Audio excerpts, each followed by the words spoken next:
Bismillahirrahmanirrahim. Assalamualaikum warahmatullahi wabarakatuh.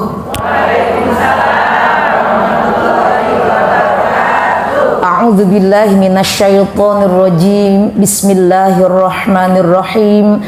Alhamdulillahi rabbil alamin.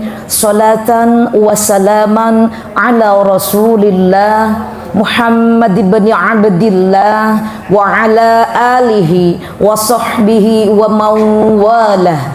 Ashhadu an la ilaha illallah wahdahu la syarikalah wa ashhadu anna Muhammadan abduhu wa rasuluhu la nabiyya ba'dah.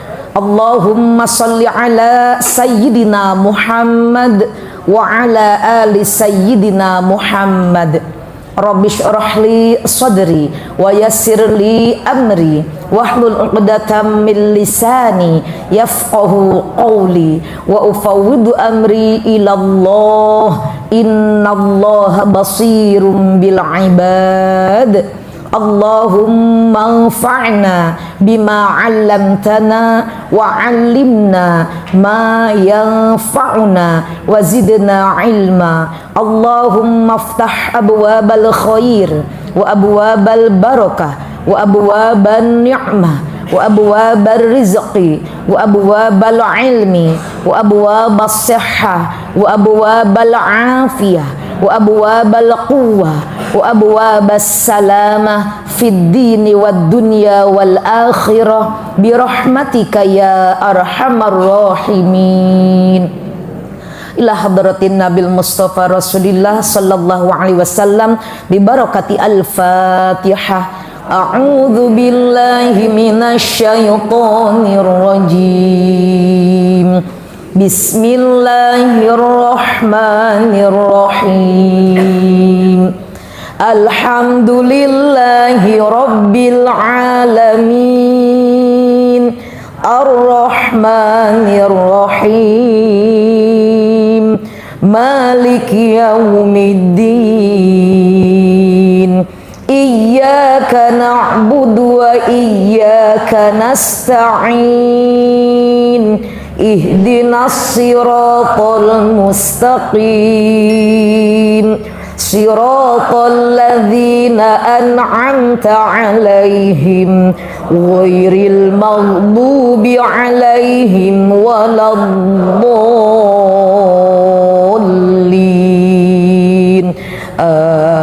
Amin. Rabbighfir lana wa liwalidina wa li jami'il muslimina.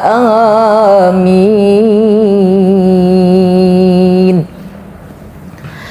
Terima kasih kepada pemandu acara, terima kasih kepada Bunda Ita, terkhusus Bunda Finda yang sedang melaksanakan ibadah haji. Tadi saya masih sempat WA-an, mohon izin kepada Bunda Finda, saya hari ini siap melaksanakan tugas menyampaikan materi di Masjid An-Nas Pamulang.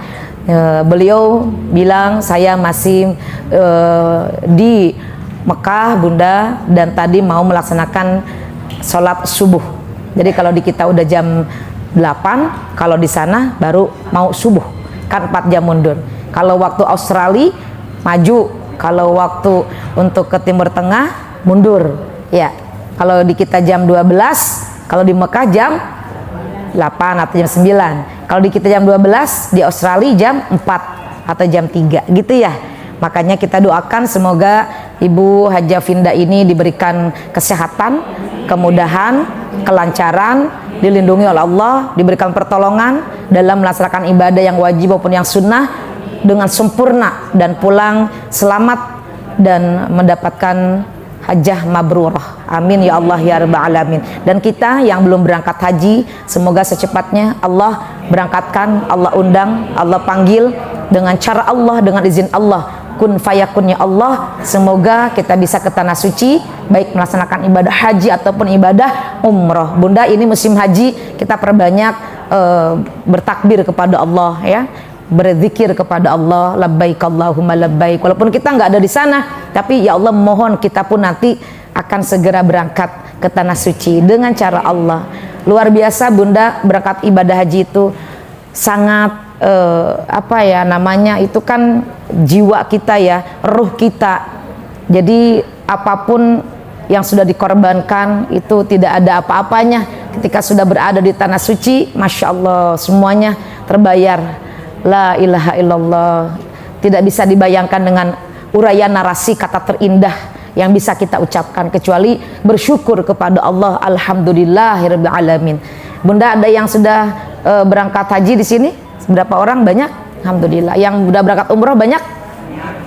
Mudah-mudahan yang belum berangkat umroh ataupun haji ada? Udah semua berangkat umroh? Oh subhanallah. Kenapa nggak angkat tangan? Tadi kalau ada angkat tangan saya umrohkan gitu. Nggak ada angkat tangan. Sayang, nggak ada angkat tangan sih. Saya tanya kan, ada di sini yang belum haji dan umroh? Nggak ada semuanya. Ya, mudah-mudahan ada rezekinya, insya Allah. Ya, saya kemarin baru berangkat haji bawa 45 jamaah. Ibu-ibu yang mau berangkat umroh atau haji, nggak apa-apa, boleh sama saya, insya Allah. Saya yang mendampinginya. Makanya tadi saya tanya, di sini ada yang sudah berangkat haji atau umroh, pada diem aja. Tadinya saya mau ambilin satu tuh, buat saya kasih satu. Ibu-ibunya nggak ada yang angkat tangan. Ya udah dah, belum rezeki ibu-ibu. Barangkali di pengajian yang lain mungkin ada. Di sini semuanya pada malu-malu. Yang terhormat Ketua DKM Masjid An-Nas beserta segenap jajarannya, para alim ulama, para tokoh masyarakat, para ustadz dan ustadzah, para sesepuh, dan juga pengurus masjid yang setiap hari mengurus masjid ini sampai bersih, sampai rapi. Masya Allah, ini pahalanya luar biasa Ibu ya. Kita tinggal duduk, meja udah disediain ya Bu ya. Ini bahasanya, kalau saya bilang tuh ini tuh luar biasa daripada kita yang tinggal duduk, yang banyak pahalanya justru yang beres-beresin ini kalau kata saya mah. Betul tidak Bu? Atau ngangkat-ngangkat meja teh kan susah kan ya? Ya Allah, ngepel-ngepel kan cara rapi. Ibu pernah nggak ngepelin ke sini? Pernah nggak ngepel sekali-kali nyapu? Pernah nggak? Pernah nggak? Tapi kita duduk bersih kan?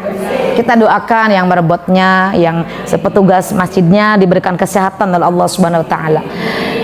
Ibu RT, Ibu RW, Ibu Lurah kalau ada, para guru-guru Yasin yang hadir, saya sangat bahagia, sangat bangga bisa hadir, duduk bersimpu di hadapan Allah dengan penuh tawadhu di hadapan ibu-ibu semua untuk menyampaikan ilmu yang saya dapatkan. Satu ayat, dua ayat, satu hadis, dua hadis, mudah-mudahan menjadi ilmu yang bermanfaat yang bisa kita amalkan untuk meningkatkan kualitas ibadah kita sehari-hari.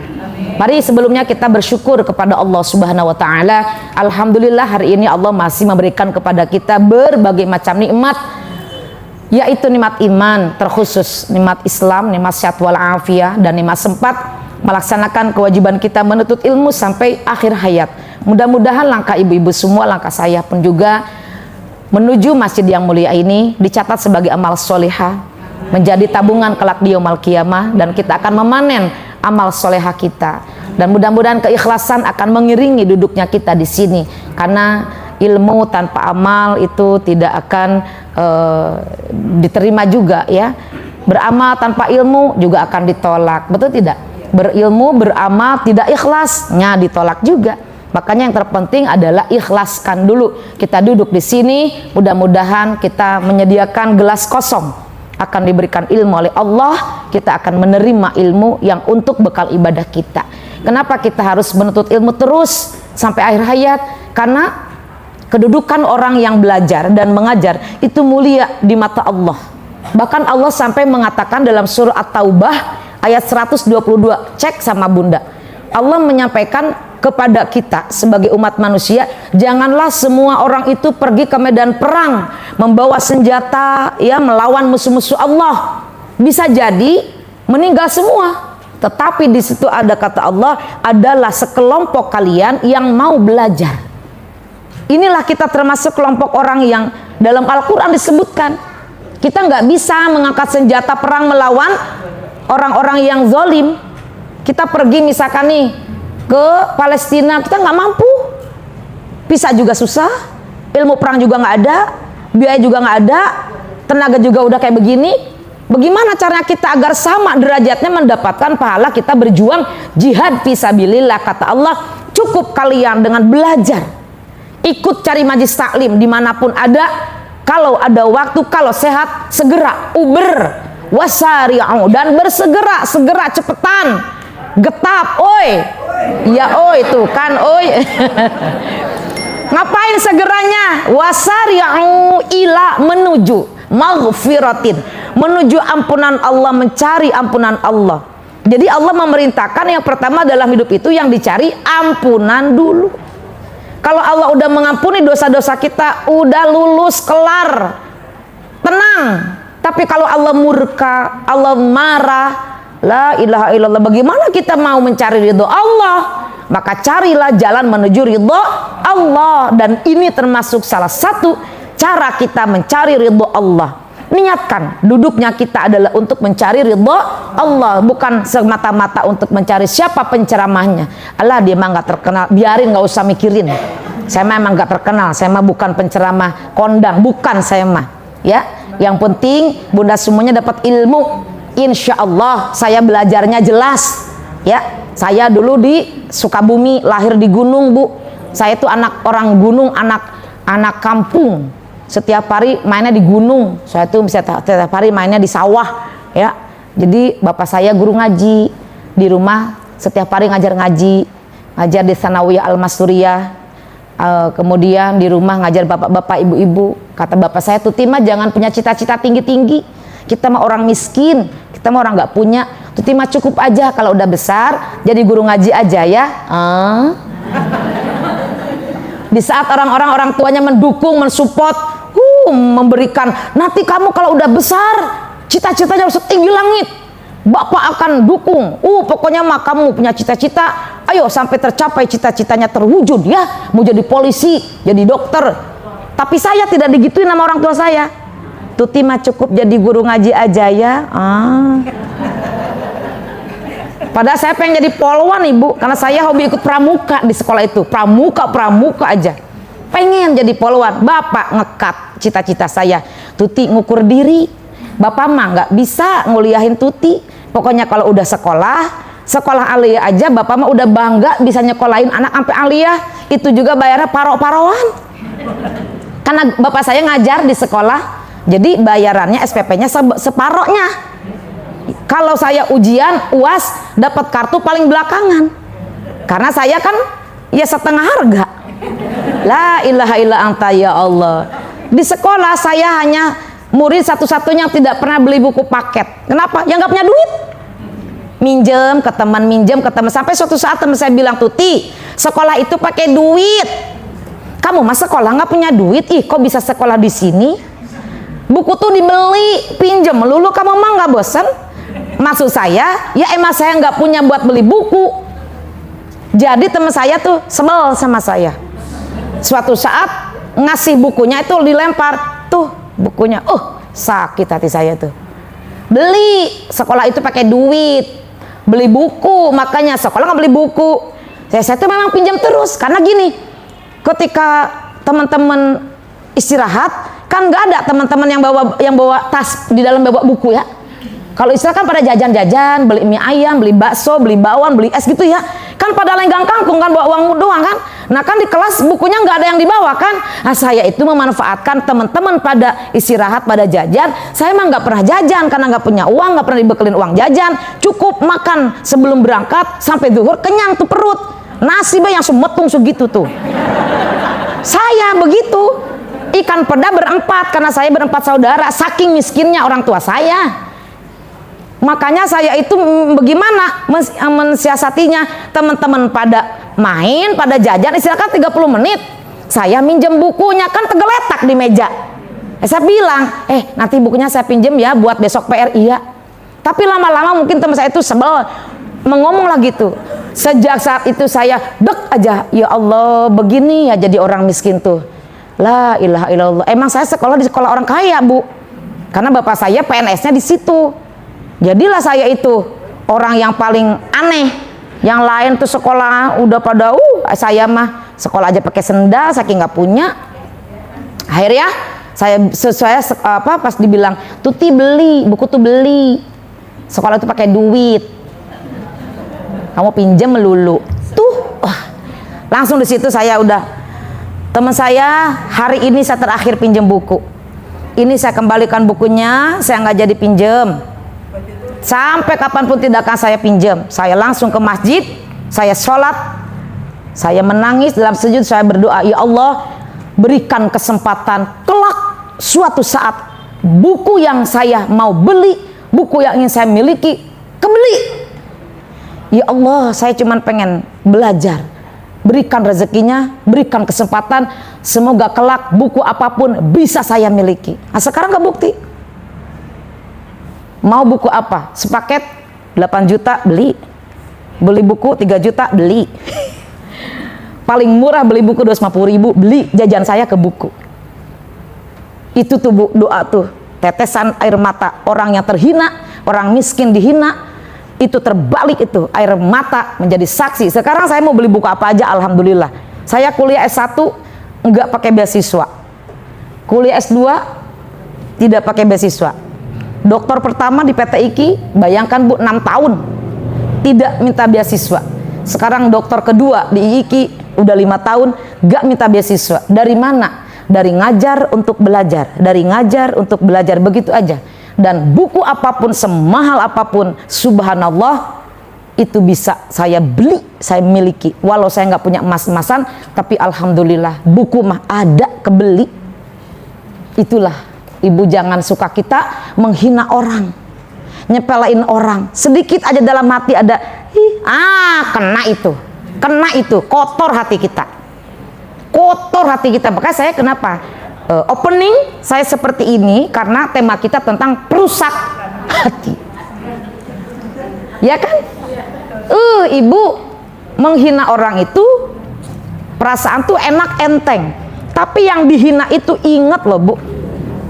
Maka ada orang yang dulunya dihina-hina sekarang mulia. Jangan merasa kita mulia, kelak suatu saat barangkali bisa kita terhina. Dan paling orang yang dihinakan. Dari mana asal mulanya kita itu mulia, terhina? Hati. Hati itu adalah segumpal darah yang ada di dalam tubuh kita. Hati itu bermacam-macam. Ada qalbun mayyitun, ada qalbun maridun, ada qalbun salimun. Apa yang dimaksud dengan perusak hati? Perusak itu berarti ada sifat-sifat, ada penyakit-penyakit yang bisa merusak hati kita. Kalau secara medis, kerusakan hati itu disebut dengan penyakit liver atau hepatitis. Tetapi kalau secara agama dalam syariat kita, hati itu mencerminkan perilaku seseorang. Karena semua perbuatan basicnya adalah komandannya dari hati, baru ke otak, baru ke seluruh anggota tubuh. Hati dulu. Di mana hatinya bersih, kelakuannya bersih. Seorang yang hatinya tulus, kelakuannya tulus, perbuatannya tulus. Orang itu bisa dilihat dari hatinya suci. Dari mana? Apa yang bisa dia lakukan, memperlakukan orang, itu dia akan terlihat dari dasar hati. Karena hati itu menggambarkan perilaku seseorang, akhlak seseorang, attitude seseorang, behavior seseorang, personality seseorang. Ada yang disebut dengan inner beauty. Inner beauty itu apa? Hatinya. Bisa jadi orang itu wajahnya punten menawan, indah dipandang, jadi rebutan gitu ya. Hatinya la ilaha illa anta. Ada orang itu tipikalnya yang suka merusak hati orang, merusak hatinya. Bagaimana merusak hati orang? Kalau bicara itu tidak pernah difikirkan. Orang cerdas itu berpikir dulu baru bicara. Dari hati dia mau bicara apa? Tidak semua yang dilihat, yang didengar, yang difikirkan harus terucap. Lihat lawan bicara kita. Kita sebagai komunikator, orang yang diajak bicara komunikan. Dalam ilmu komunikasi seperti itu. Siapa lawan bicara kita? Levelnya. Lihat Orang yang sedang diajak bicara itu raut wajahnya, gesturnya itu sedang bahagia, sedang merenung, sedang melamun, sedang tatapannya kosong, sedang bersedih, atau sedang marah. Karena ada orang tuh mulutnya nggak bisa senyum, tapi hatinya baik. Ada orang yang dilihatnya gitu, takut, takut. Mau ada maulidan, bikin proposal, kita cari dana, ayo ini dananya 20 juta untuk maulidan, misalkan contoh. Panitia berbagi tugas, kamu kesini ya, anterin proposal, kamu kesini, ya kamu kesini. Oh enggak ah, ngapa? Oh enggak, jangan saya, aku takut. Kenapa? Kenapa? Lu kagak tahu aja dah. Jangan gue dah. Ibu aja dianggapnya malu, dia anggapnya malu. Gue mah ngomong jangan kayak gitu apa? Udah, kita kan butuh dana, dia kan kaya. Oh kaya juga kan mukanya serem. Akhirnya ibu, ini udah mepet, udah seminggu lagi masih butuh. Ya udahlah, tapi jangan sendiri ya. Lu berempat. Ayo, tok. Assalamualaikum. Permisi. Ada yang membuka pintu. Waalaikumsalam. Tuh kan. Lu mah kagak percaya dah Pasang senyum. Bu Haji, apa kabar? Oh iya baik. Ada apa ya bertamu siang-siang begini? Ya. Permisi aja yuk, pulang yuk. Bu Haji, maaf, ini saya mau nganterin proposal, ada acara maulidan di masjid. Oh ya udah, masuk dulu sebentar, saya ganti dulu bajunya. Sebuah dim, masuk, kita duduk. Allahu Akbar. Aduh, yang satu keringetan, yang satu deg-degan, yang satu pengen kencing ya, yang satu bingung ngomong apa. Datang ibu-ibu keluar. Mana proposalnya? Orang mah kalau ada tamu ngomongnya menurut kita, ini mah nggak mau begitu, ya begitu aja begitu. Suka silakan, nggak suka nggak apa-apa. Kitanya nih yang baper. Harus semua orang tuh baik seperti kita baik sama orang, nggak begitu konsepnya. Orang udah diberikan begitu sama Allah. Mana proposalnya, mana? Sini dibaca. Oh, berapa emang biayanya? Itu Bu Haji 20 juta. Udah berapa emang? Baru ada 1.200.000.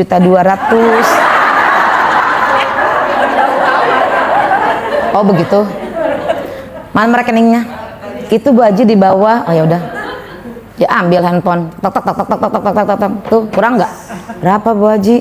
30 juta kurang nggak? Oh. Bu Haji, nggak salah Bu Haji. Kalau kurang udah aja kesini lagi. Segitu aja dulu saya. Saya nggak ada banyak waktu, saya mau ada pergi. Masih ada nggak yang mau dibicarakan? Tidak, Bu Haji, Mak. Bu Haji ini benar. Itu udah saya transfer itu bukti itu. Ya Bu Haji, ya Allah Bu Haji, terima kasih ya Allah Bu Haji, makasih ya Bu Haji, makasih ya Allah. Ini berlebih Bu Haji. Dan kita 20 juta, Bu Haji nyumbang 30 juta, seorang kelar. Pokoknya kalau misalkan nggak ada lagi acara, ya udah, saya nggak tahu datang atau enggak ya. Kalau ada kekurangan bilang aja sama saya. Itu telepon saya, tulis telepon saya. Ibu, makanya itu hati dijaga. Gak boleh suudzon. Ibu kaget, maaf ya Allah kurang kencang. Astagfirullahaladzim. Kita itu nggak boleh lihat orang tuh dari mukanya, ya kan? Akhirnya dia pulang berapa? Ya Allah, lu situ bilangnya lu yang bilang sama gue, karena lu yang nggak mau. Ya. Makanya woi, istighfar, minta maaf ya, minta maaf Bu Haji, minta maaf lu. Ya selama ini kita itu suka suuzon sama mukanya serem. Ya Allah, habisnya kita serem ya.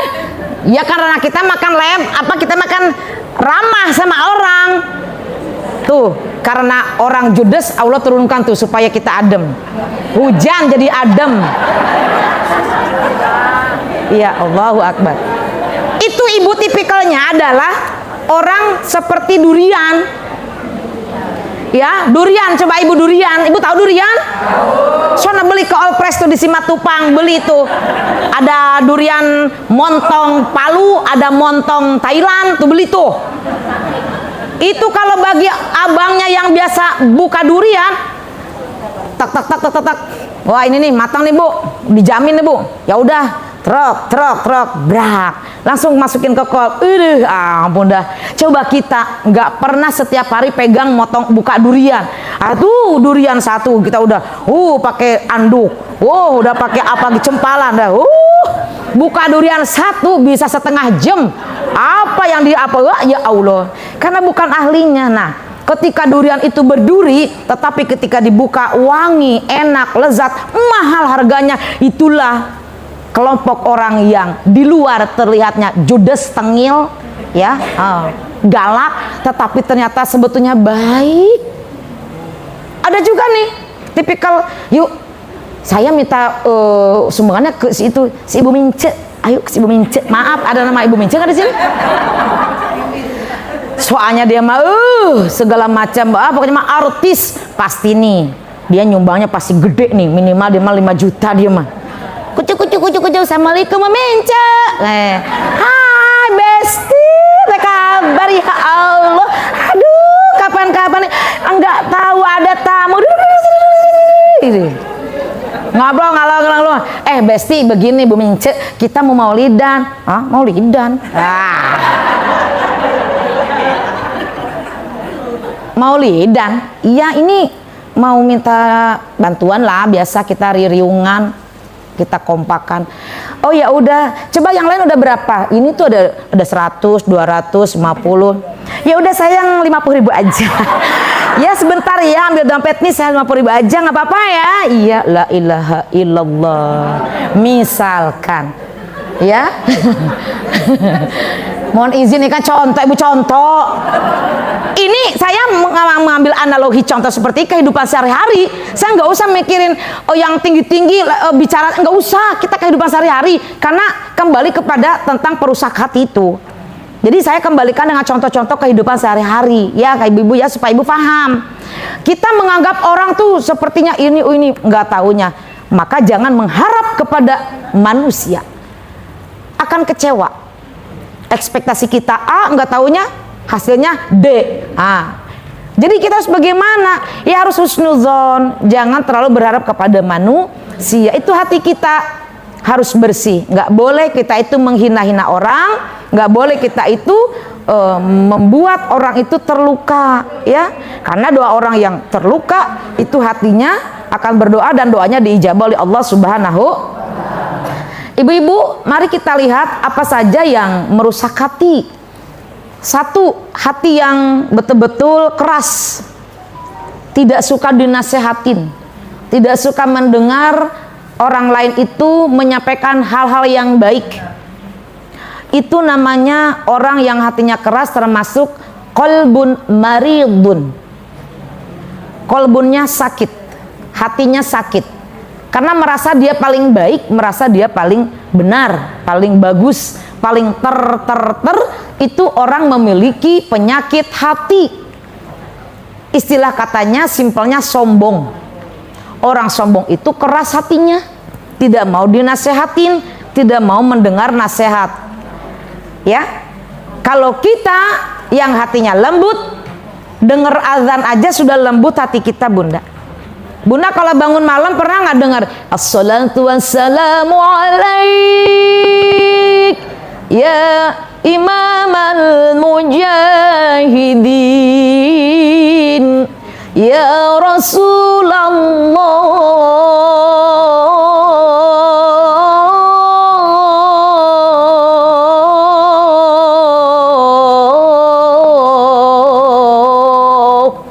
Assalatu wassalamu alaik.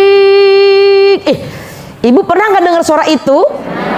Di jam 4 subuh kita bangun, terdengar samar-samar, kita buka pintu jendela, masuklah udara oksigen pertama yang kita hirup dengan mendengarkan nada tahrim. Masya Allah, melihat ke langit, subhanallah walhamdulillah wala ilaha illallah wallahu akbar.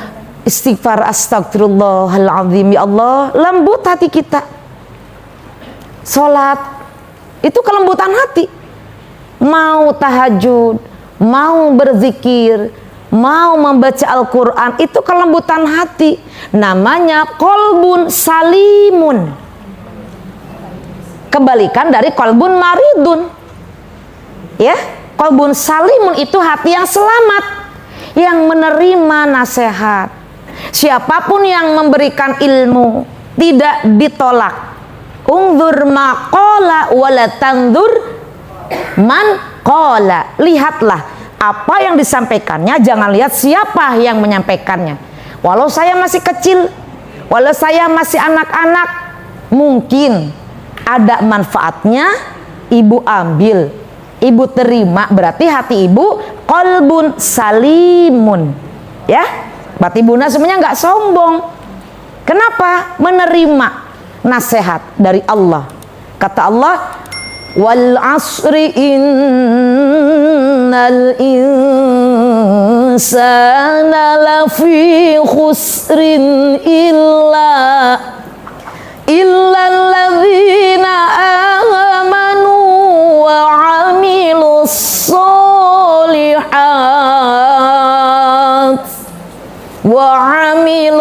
solihati wa tawassaw bil haqq wa tawassaw bil haqqi wa tawassaw bis sabr. Allah memberikan kepada kita peringatan demi waktu. Sesungguhnya manusia itu benar-benar berada dalam kerugian, kecuali satu orang yang dikecualikan itu tidak merugi, yang beramal soleh, yang saling nasihat menasehati dalam kebenaran, nasihat menasehati di dalam kesabaran. Masya Allah, bunda, hati kita itu kalau misalkan keras nggak bisa menerima ilmu. Nih, kalau misalkan kita melihat contoh, ibu-ibu udah datang nih, dilihat, kucuk, saya datang. Siapa tuh? Ah, itu udah mulai suudzon. Siapa tuh? Ah, ibu muka siapa tuh aja tuh, itu namanya udah komunikasi nonverbal. Komunikasi ada dua, komunikasi verbal, komunikasi nonverbal. Komunikasi verbal bicara. Bicara itu dengan lisan. Kata-kata keluar dari lisan kita, perempuan 24.000 sampai 25.000 itu keluar normal. Saya mah kebangetan normal, oper normal. Sehari bicara dari jam 5 lah, kalau saya lagi live sama Ustadz Maulana di Trans TV sama Ustadz Syam, 1,5 jam kan bicara. Masuk lagi ke pengajian dari jam 9 sampai jam 11.30. Berapa jam? Sholat doang sama makan. Jam 1 sampai jam 6 ngajar mahasiswa. 3 kelas. Malam lagi ada yang S2 online sampai jam 9, udah over 25.000, ada kayak 100.000. Nah, makanya ibu-ibu kalau misalkan kita bicaranya baik, berarti hatinya itu baik. Kalau bicaranya kotor, hatinya kotor itu, ya kan? Jaga lisan, jaga lidah. Salamatul insan bil hifdzil lisan. Selamatnya manusia dengan lidahnya, pun celakanya manusia dengan lidahnya. Lidah itu ada kaitan dengan hati.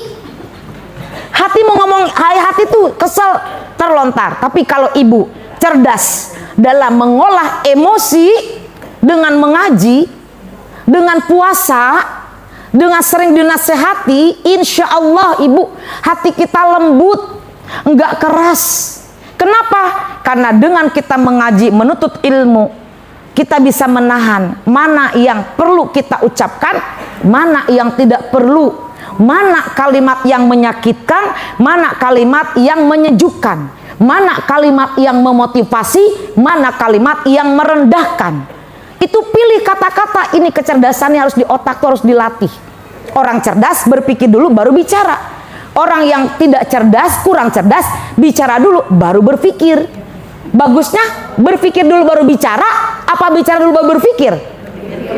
Berpikir dulu baru bicara. Kalau nggak pantas, diam. Nah, itu adalah pengolahan kecerdasan emosional.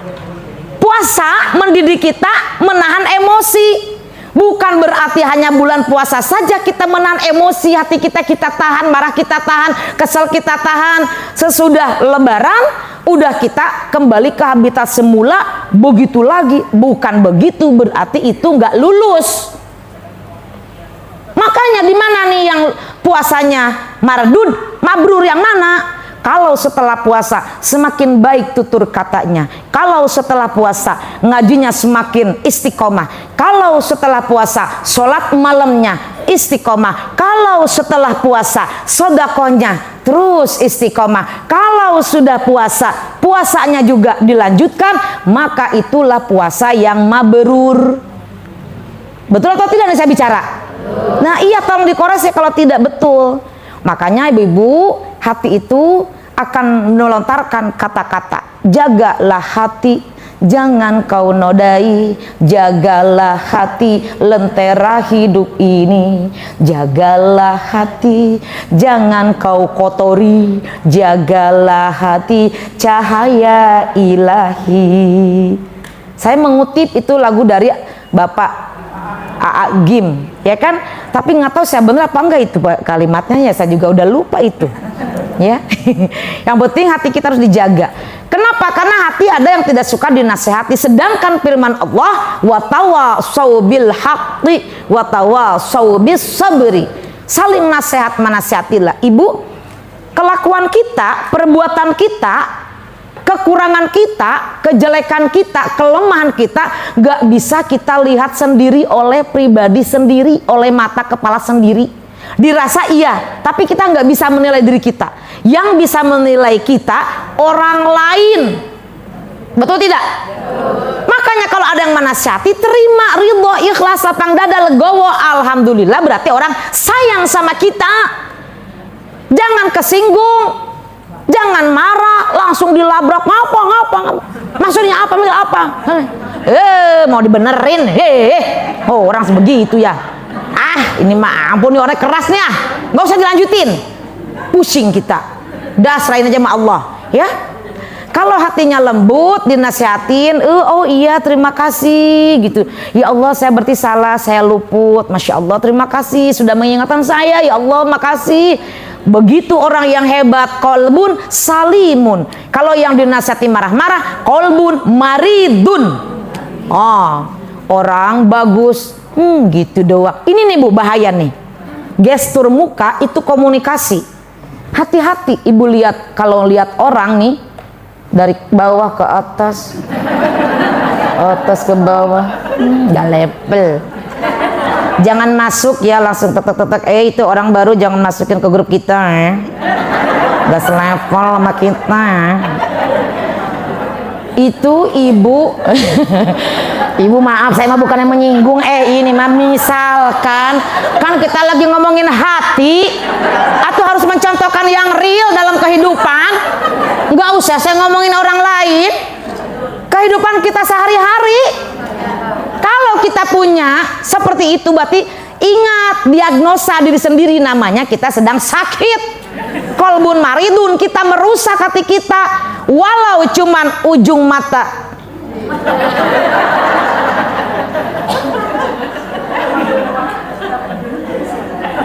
Bicara mah enggak, tapi mata yang berbicara, tapi mata yang berkomunikasi lebih bahaya itu. Orang lain sukses, sepertinya gue juga orang nggak mau nanya. Abar segitu, gue sudah lewat. Sekarang aja gue sih sederhana ya. Dulu ya waktu zaman gue, lo tahu nggak tahu. Gue mau cerita aja ya, cerita ya nih zaman dulu ya. Dulu tuh kan suami gue tuh, lu tahu kan? Rapat gue kan, sekarang aja gue udah pensiun, ini udah lewat. Ibu nggak usah ngomong kayak gitu. Udah mah ya udah aja, wassalam, tutup buku. Nggak usah pakai dengerin. Gue dulu kan kita nggak sezaman dengan ibu. Biasanya suka pengen mereview.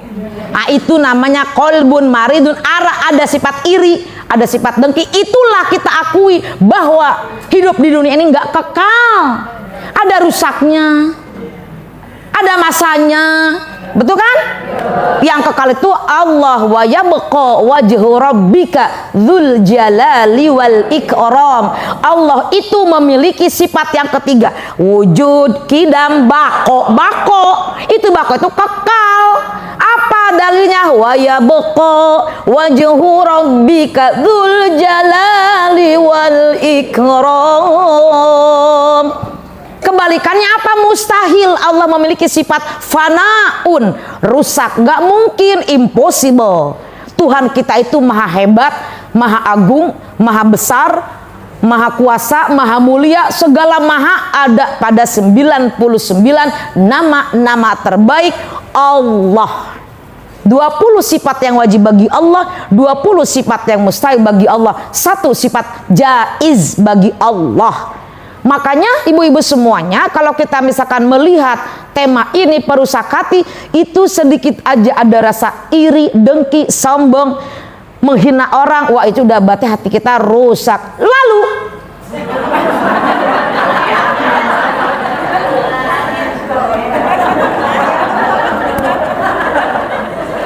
udah ada 4 orang yang nguapnya udah 7 kali.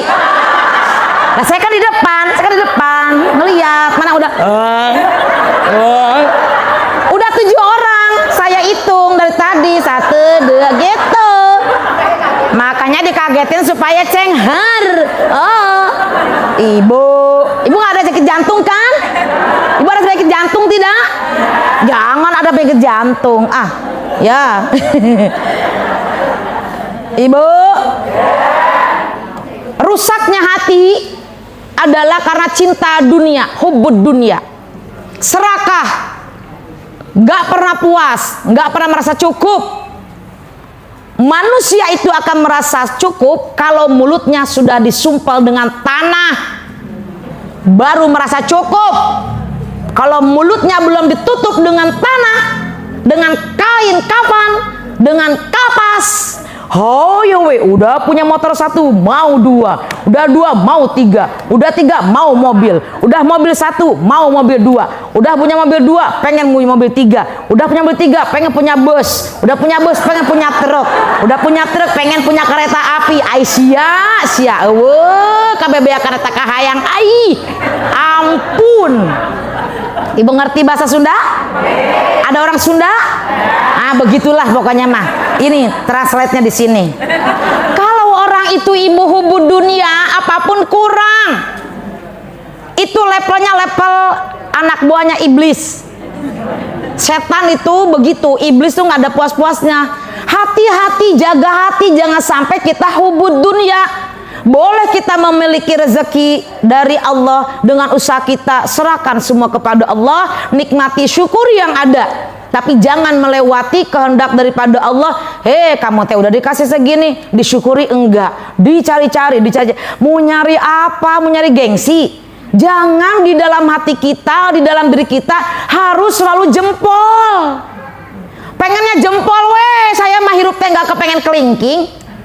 Sedikit ada orang yang, ih kamu begitu, hah aku udah turun derajat ya, oke, cari supaya orang jempolin saya lagi. Iya, sakit itu hati, sakit itu begitu, lelah. Mau sampai kapan?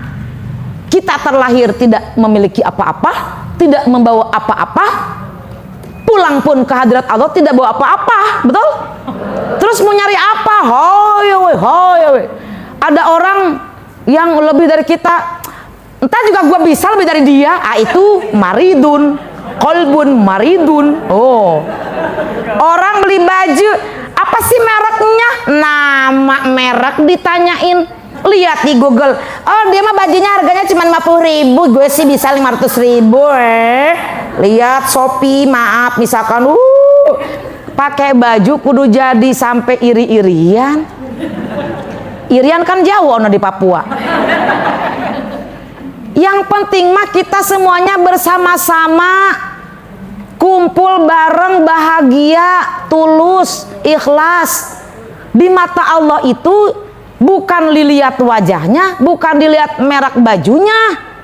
Yang penting takwanya. Inna akramakum indallahi atqakum. Sesungguhnya di sisi Allah yang paling mulia adalah yang bertakwa. Walau kulitmu hitam pekat, di sisi Allah kau mulia. Walau kulitmu hitam pekat. Bu tahu hitam pekat? Hidung cakutruk, kuled, hidung apa? Hitam pekat, tetapi di mata Allah mulia. Walau kulitmu hitam pekat, di sisi Allah kau mulia.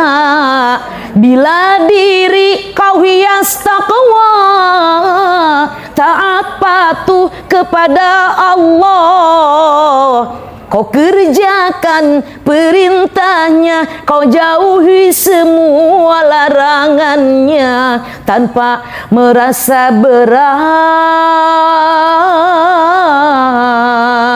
Walau kulitmu putih mulus, di sisi Allah kau terhina. Bila diri kau buat dosa, kau lumuri dengan noda-noda, kau tinggalkan perintahnya, kau kerjakan semua larangannya tanpa merasa dosa. Kulit putih, kulit hitam bukan ukuran untuk mulia. Ibu bantuin atau ibu? Cik kata ibu bantuin teh. La la la la la gitu. Oh, Allah. Udah mah kagak disawer. Bantuin kagak, melotot aja ibu mah iya. Kulit putih, kulit hitam bukan belum. Dengerin dulu kode kalau baru belum masih begini. Kulit putih, kulit hitam bukan ukuran untuk mulia.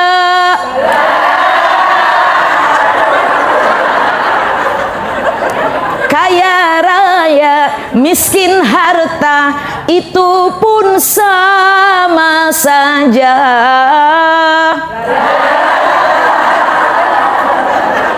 Kita adalah makhluk Allah, jangan sombong besar kepala.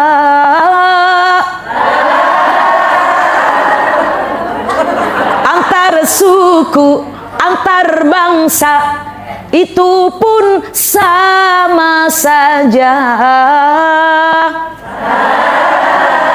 Kita adalah makhluk Allah, mari saling menyayangi. Kita adalah makhluk Allah, mari saling mengasihi hingga terjalin persatuan dan kesatuan bangsa.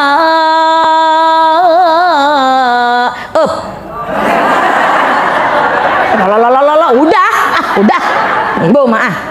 Makanya kita ibu jangan terlalu cinta hari gini ibu, hari gini kita udah bisa makan, badan sehat, tidur ngorok, makan bisa 2 kali 3 kali, itu harus disyukuri. Kalau dalam hal keduniaan, lihat yang lebih miskin daripada kita, lihat yang sudah Allah takdirkan belum beruntung dibandingkan dengan kita. Karena semua hanya titipan. Harta titipan, suami titipan, anak titipan, jabatan titipan yang 1 detik Allah ambil dengan cara Allah. Tidak ada yang sulit bagi Allah untuk menghancurkan hambanya, diuji atau diazab atau dikasih musibah. Bagi Allah tidak ada yang sulit. Kun fayakun. Dan bagi Allah tidak ada yang sulit untuk menaikkan derajat hambanya yang bertakwa, yang beriman dengan cara Allah. Sedetik melambung setinggi-tingginya, itu urusan Allah. Maka kita dalam masalah dunia jangan terlalu berlebihan. Lihat Rasulullah wafatnya punya harta berapa? Ibunda Siti Khadijah, baju yang dipakai itu 2. Yang dipakai jahitannya sudah 49 jahitan, yang dijemur 45 jahitan. Lah kita lemari full. Warna merah ada berapa? Merah jambu, merah marun, merah cabe, merah apaan, merah. Jilbab kuning, kuning tai kuda, kuning kunyit, kuning si kuning. Ya Allah, ngabaris anu berenda, anu gemerlak yang jilbabnya ya Allah, Masya Allah, yang blau ada segala macam. Hijau botol, hijau ya Allah. Yang dipakai kan cuma satu. Hati-hati, barang yang kita tumpuk di rumah akan dimintai nanti di akhirat menghisap kita. Punya jilbab, udah, yang tidak dipakai sodakohin, itu lebih baik. Kemana sodakohinnya? Ke gunung, ke pelosok tuh, tetangga ya, yang nggak punya. Jangan sampai kita mentereng sendiri, keren sendiri, jempol sendiri. Orang yang hidupnya pengen selalu jempol itu kolbun maridun, hatinya sakit itu, karena nggak ada puas-puasnya. Orang tuh harusnya muji dia aja, harus dipuji. Hei, hidup itu nggak selalu pengen dipuji. 10 orang benci kita 2 orang, normal. Urusan dia, nggak usah kita korek-korek. Kamu kenapa nggak sama dengan yang 8 orang suka sama saya? Kok kamu benci saya? Nggak usah ditanya. Itu normal. 10 orang, 5 orang suka sama kita, 5 orang benci, masih normal. Gak usah ditanya satu-satu kepo. Kamu kenapa sih bisa sama aku? Apa sih kekurangan aku? Kok udah baik sama kamu? Kok benci? Gak usah begitu, capek. Bodoh amat urusan orang. Suka mau benci, seterah. Suka sama saya melotot, gak suka merem. Gak usah mikirin saya pusing. Itu hatinya salimun, bebas, merdeka. Orang yang hatinya bebas, merdeka, plong, gak mikirin pujian, gak mikirin harus dipuji, harus dielu-elukan, itu orang yang hidupnya lega bumi itu. Kemana aja bebas. Hai, ya apa kabar Di mulut begitu, di muka begitu, perbuatannya begitu. Itu orang yang siddiqun, orang yang jujur. Ada orang yang mukanya kayak kedondong, licin, glowing, dalamnya dikira mah baik, kita udah curhat, KTP kita ada di dia. Ada keles sedikit, ada masalah sedikit, habislah kita. Makanya keep silent, mulut itu dijaga, jangan curhat ke sembarang orang berlebih-lebihan. Curhat kepada Allah sahajalah, udah cukup. Allah itu akan melindungi dan menutup aib-aib kita, betul? Jangan percaya sama semua orang di dunia ini, nggak ada. Jangan menganggap orang di dunia ini sama dengan kita hatinya, enggak. Kita mah menganggap semua orang dalam dunia ini sama, padahal enggak. Kita harus punya waspada. Kapan kita berbicara, kapan kita keep. Hati kita nih yang diolah. Hati itu menunjukkan kecerdasan seseorang. Disebut dengan kecerdasan emosional. Jangan setiap yang didengar terpancing emosi, yang dilihat terpancing emosi. Tahan, diolah, sabar adalah bertahan di situasi yang gak enak. Rumah tangga kalau nggak sabar, bubar. Pengajian kalau nggak sabar, bubar. Besti-bestian kalau nggak sabar, bubar. Oh begitu, benar tidak? Makanya sabar, kecerdasan emosional. Dari mana kita bisa cerdas emosi? Ibu, ngaji setiap hari minimal 1 ayat. Minimal kita mendengarkan ceramah ulama-ulama. Minimal kita ikut pengajian. Jamaah saya di Australia bilang, Bunda Tuti tolong sampaikan sama jamaah Bunda Tuti di Indonesia. Kenapa? Bilang banyak bersyukurlah tinggal di Indonesia. Kami hidup di daerah minoritas. Apalagi waktu ada kejadian bom Bali. Mau tahu gimana nasib saudara kita muslim dan muslimat di sana? Punten, ini saya bukan mau ini ya, tolong. Ini saya cerita karena saya ngajar di Australia 4 tahun. Waktu kejadian bom Bali itu saudara kita sampai di jambak jilbabnya, nggak boleh ada kegiatan. Kamu orang Islam banyak di Indonesia, kenapa dibom? Saudara kita banyak yang turis-turis orang Australia akhirnya kena bom Bali. Kamu ngapain tinggal di sini? Saudara kita yang tinggal di luar negeri mempertahankan iman, mempertahankan akidah, mempertahankan Islam, itu lebih berasa berjuangnya.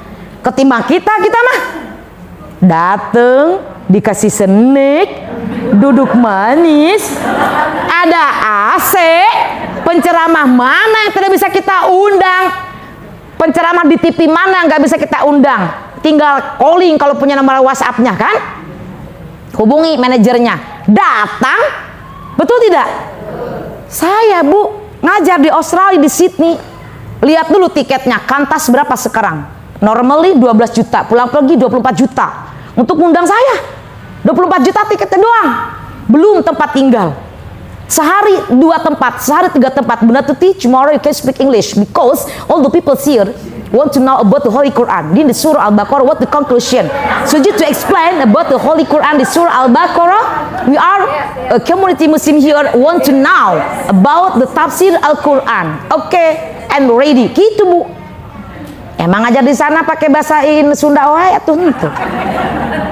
Bunda Tuti, tomorrow you can speak English because the teenager in the public school, in Islamic school here, want to know about explain. So you can to histories about the Holy Quran and the Holy Muhammad for the age knowledge our students in here. Oke, gitu.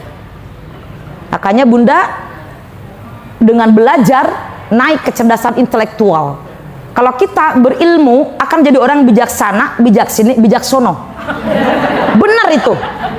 Orang yang berilmu tinggi itu dalam sikapnya tidak mudah terpancing emosi, tidak arogansi, tidak egois. Kenapa?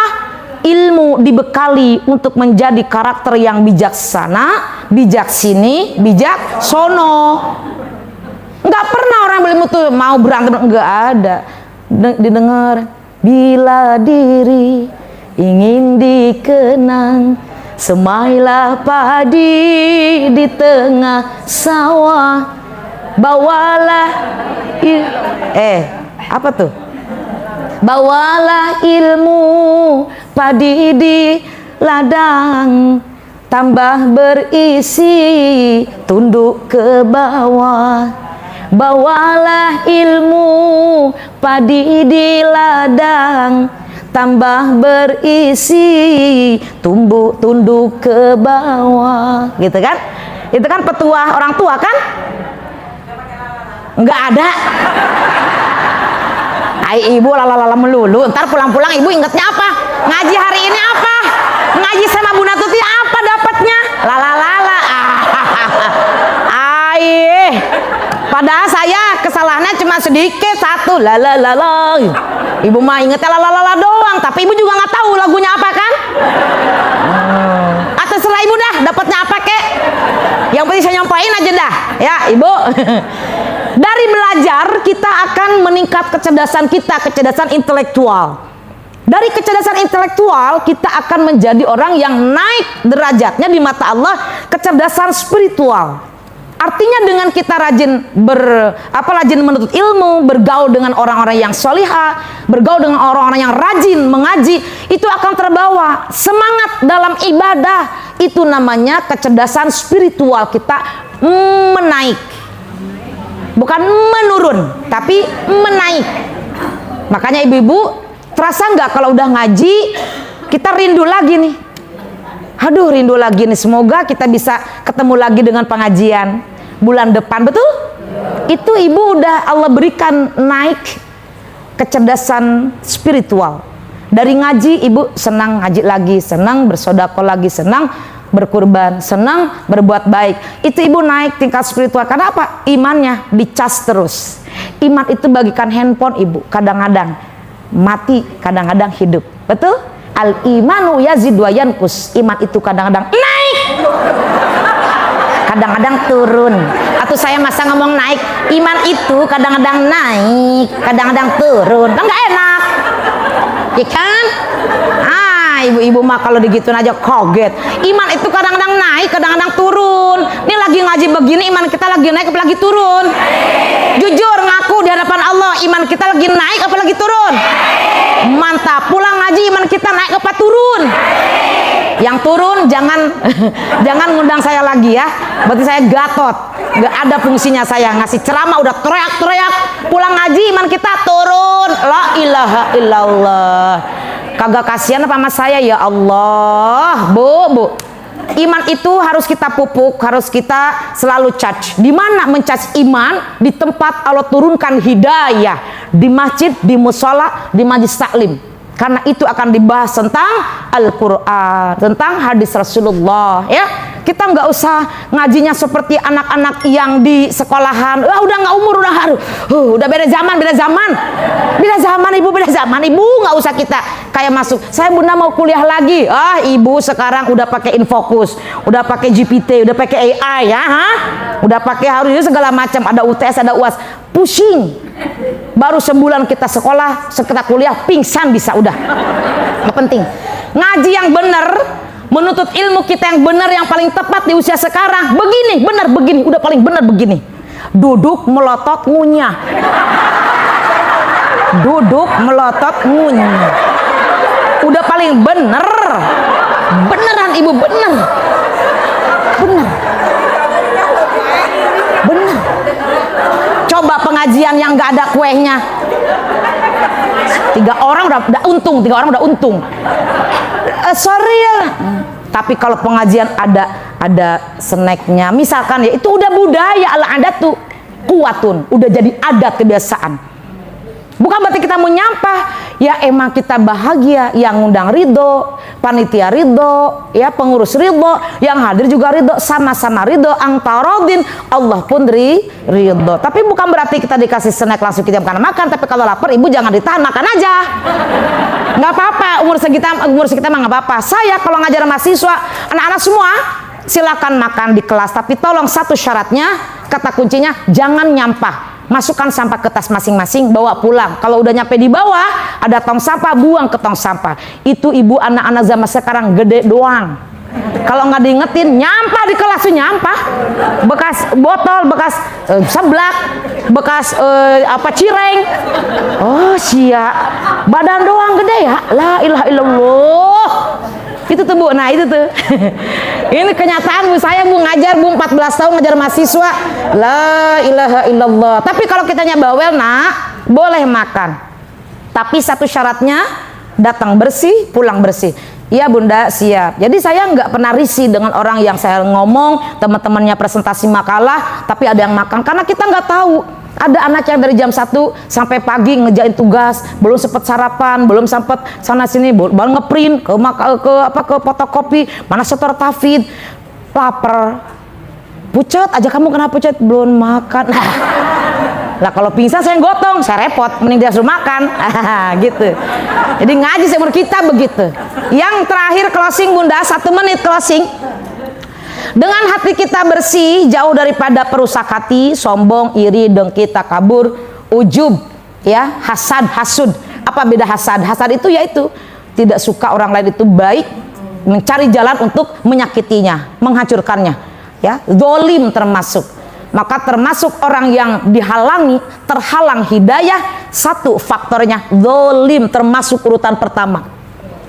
Allah itu akan menutup pintu hidayah bagi orang yang zolim kepada dirinya, kepada saudaranya, kepada siapapun. Penghalang itu termasuk yang pertama. Allah sulit memberikan hidayah orang yang zolim. Zolim itu tidak menempatkan pada tempatnya. Lawannya zolim, adil, gitu kan? Nah, makanya kita jangan sampai mendolimi orang lain, mendolimi suami, mendolimi anak, mendolimi orang tua, mendolimi sahabat, mendolimi guru, mendolimi tetangga, mendolimi saudara. Nggak boleh, karena akan terhalang pintu hidayah, ya. Bagaimana kita agar terbuka hidayah? Berbuat baik, hati yang ikhlas, hati yang ridho, baik sangka, tidak iri, hidup sederhana, qanaah, istiqomah, sabar, syukur yang utama. Karena itu yang akan Allah berikan pintu hidayah. Hidayah itu petunjuk yang Allah berikan secara halus kepada hati kita. Perbuatan kita melakukan hidayah namanya taufik.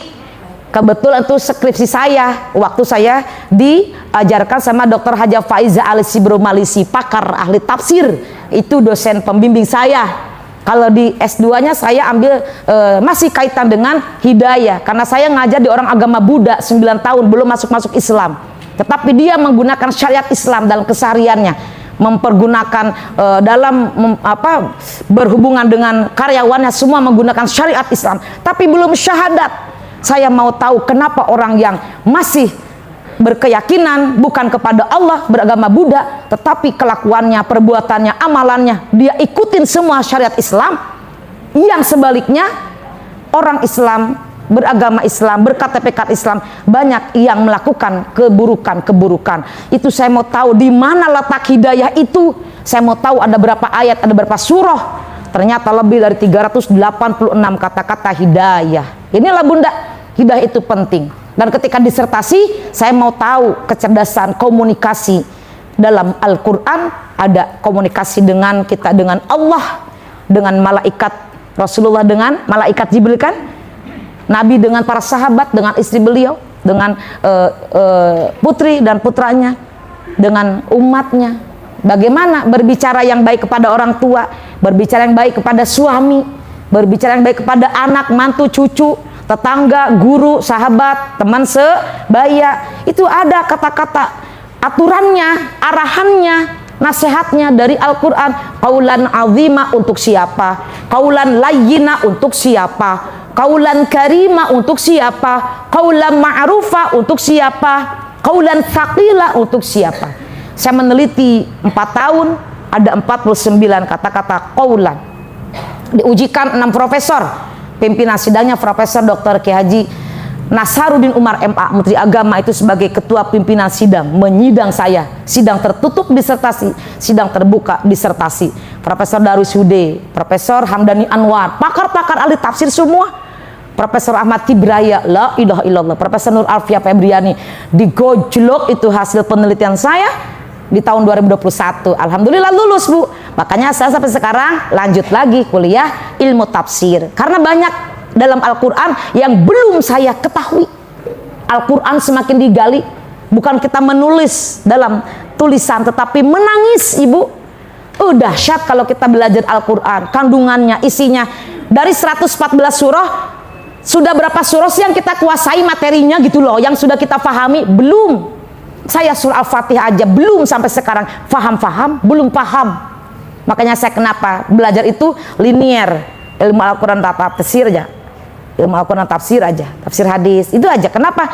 Karena senang belajar Al-Quran. Ketika saya menyampaikan kepada jamaah, itu tidak nggak katanya, saya belajar dari pakarnya. Jadi saya menyampaikannya jelas, menyampaikannya detail. Kenapa? Karena langsung belajar dari ahlinya. Jadi sanadnya saya belajar di IKI dan PT IKI. Ya, ibu-ibu semuanya, semoga terus meningkatkan kecerdasan intelektualnya, supaya nanti yang keempat, kecerdasan transendental, ini istilah ilmiah yang saya dapatkan, yaitu kecerdasan dimanapun kita berada, Allah melihat kita. Di situ akan ada rasa malu dan rasa takut kepada Allah. Malu kalau kita berbuat keburukan, takut kalau amalan kita tidak diterima oleh Allah Subhanahu wa taala. Maka kita akan selalu membersihkan hati kita agar selalu bersih. Bersih itu bukan berarti bersih dicuci pakai rinso, tapi bersih dengan cara beristighfar, bertaubat, memperbaiki diri. Muhasabah itu sangat penting. Ini agar hati kita tidak rusak. Yang rusak mari kita servis dengan memperbanyak taubat, taubatan nasuha, beristighfar sehari minimal 1 putaran tasbih 100 kali minimal, baca sholawat minimal 100 kali, ya, baca Al-Quran minimal. Kalau kita banyak waktu, sudah purna bakti, ada keluangan waktu, minimal lah sehari 1 halaman, ya, walaupun bacanya masih terbata-bata, lanjutkan.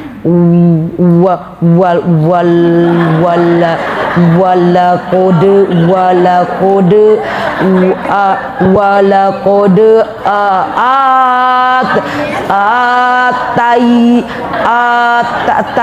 titik 2 ya, ini mikir dulu,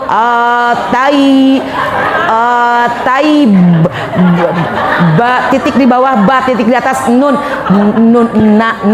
ada alif, wala kode ataina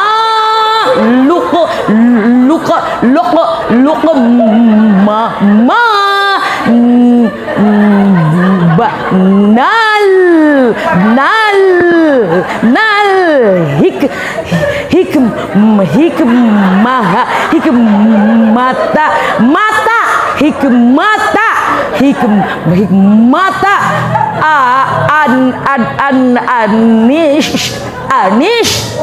anish kur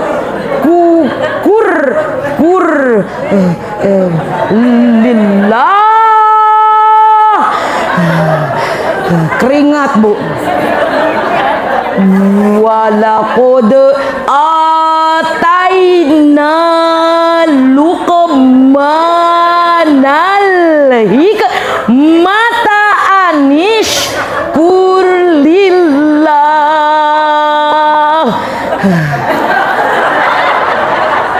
Sebelum bisa baca Quran gini, walaqad ataina luqmanal hikmata anish kurlillah. Begitu dulu.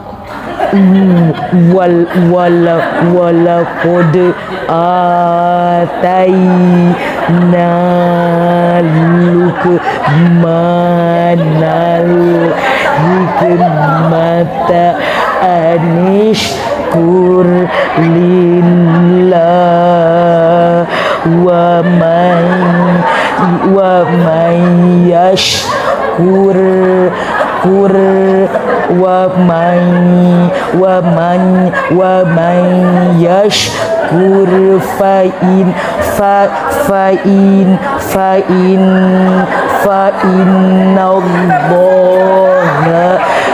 bihi alim. Sebelum saya bisa baca Quran seperti barusan, walaqad ataina luqmanal hikmata anishkur lillah wa man yashkur fa innama yashkuru li nafsih. Itu begitu dulu, makanya Allah berikan 2 pahala. Jangan sampai kita kualat sama Al-Quran. Udah pinter baca, tapi Quran jarang dibaca. Bunda saya mah punya Quran dari yang segede kecil sampai yang segede gaban punya. Dibaca enggak? Enggak, kualat. Lebih baik kita rajin baca Quran walau masih terbata-bata. Panggil guru ngaji, ikut pengajian. Jadi guru kudu sabar, jadi murid kudu sabar. Tidak ada belajar instan, apalagi belajarnya udah usia segini. Sabar, nggak apa-apa. Bunda, aku nggak bisa ngaji-ngaji. Terus gimana? Aku bisa cuma baca qul huwallah doang. Baca aja qul huwallah sampai akhir ayat. Baca aja qul huwallah. Aku nggak bisa ngaji. Bisanya Al-Fatihah doang. Baca aja Al-Fatihah. Udah baca Al-Fatihah, udah sebisanya aja. Pusing amat. Ya, yang penting ngaji begini. Oke, semangat. Jadi supaya hati tidak rusak, perbanyak baca istighfar. Hatinya harus dibersihkan. Jangan lagi ada iri dengki. Orang mau punya gunung emas, orang mau punya pabrik duit, orang mau punya pabrik kereta api, sabodo amat. Percaya diri dengan seadanya, bersyukur kepada Allah itu untuk memberikan hati kita tetap bersih. Bersyukur aja, bersyukur kepada Allah. Tak eta ibu mama pasti lanjutin di rumah ya. Ayo, ada yang mau bertanya silakan. Ayo bunda silakan. Ayo, mana mic-nya? 3 orang penanya boleh? Iya ibu tenang bu, diambil dulu mic-nya. Itu yang ini apa itu? Oh itu apa? Saya ngeliatnya itu. Lah ini yang megang mic di sini. Hampimpah yang mana duluan? Monggo. Yo silakan. Oper mic-nya. Waalaikumsalam warahmatullahi wabarakatuh. Ini Ya. Ustazah belajar tentang tafsir ya. Ya. Terus ada yang belajar tentang hafalin, belajar tentang pokoknya intinya belajar tentang Quran. Iya. Benarkah? Nah ini pengalaman saya sendiri ya.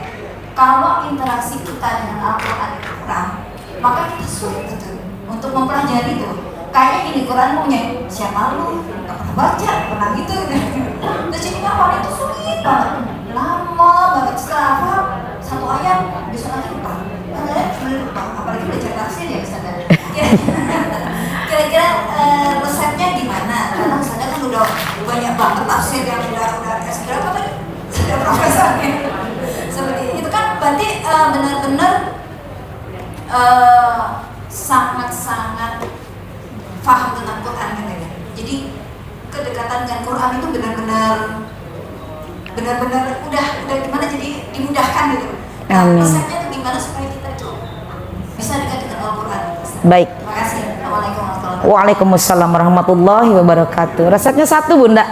Saya nggak banyak resep. Resepnya apa? Mau aja. Mau nggak baca? Mau ya mau kerjain. Mau nggak bisa? Mau ya kerjain. Saya nggak ada konsep mikir. Dalam hidup saya sudah tidak ada lagi konsep mikir. Apa itu mikir? Nggak ada dalam otak saya mikir. Tapi saya mau menjalani, dijalani aja. Mau itu sama dengan istiqomah. Saya orangnya tidak suka ikut-ikutan. Teman saya kuliah S1-nya ekonomi, yang keduanya politik, ketiganya ilmu tafsir. Ketika dia ngajar, itu tidak linier, waktu diperbolehkan, tidak linier, boleh. Tetapi sekarang sudah tidak ada lagi. Dosen itu harus linier. Kepakaran di bidang ilmu apa? Maka saya associate profesornya 2 tahun lalu, dipakarnya di bidang tafsir pendidikan, tafsir tarbawi, hadis tarbawi. Nah, saya ngajar tafsir tarbawi itu sudah 14 tahun. Umur saya 51 tahun. Hampir seluruh hidup mati saya untuk belajar dan mengajar. Kenapa diberikan kemudahan? Karena saya mau. Kalau saya nggak mau, nggak dilakuin. Saya orangnya kalau mau, kalau enggak. Itu to the point orangnya. Yang bikin saya pusing, saya blokir. Yang bikin menjadi rintangan bagi saya blokir. Anak bikin pusing ketika saya ngaji, saya blokir. Tetangga bikin pusing, saya blokir. Teman dosen bikin pusing, saya blokir. Mahasiswi bikin pusing, saya blokir. Saya terkenal ratu blokir. Kenapa?